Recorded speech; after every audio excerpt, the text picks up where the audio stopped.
Alright, what we got here is a Honda Odyssey, and it's an 02, I believe.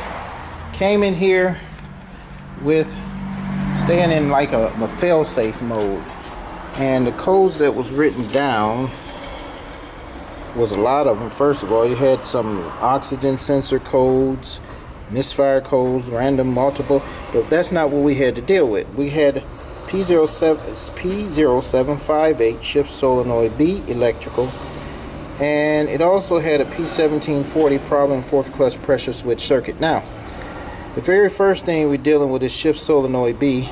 We don't know if it can cause the problem in the fourth clutch circuit, so I'm going to show you what the problem was. We took the battery box off, which is right there, and we tested the solenoid. The shift solenoid did have oil inside of it, so we changed that one, put a different one on.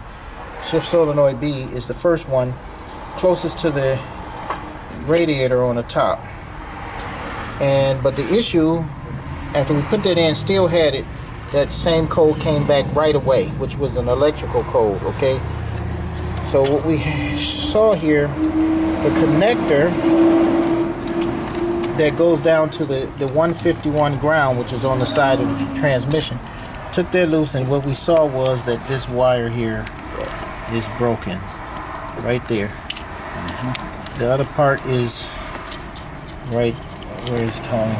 The other part is right there, and that part is broken right here. Let's see if we can get a good clear. So we're going to have to put this wire together.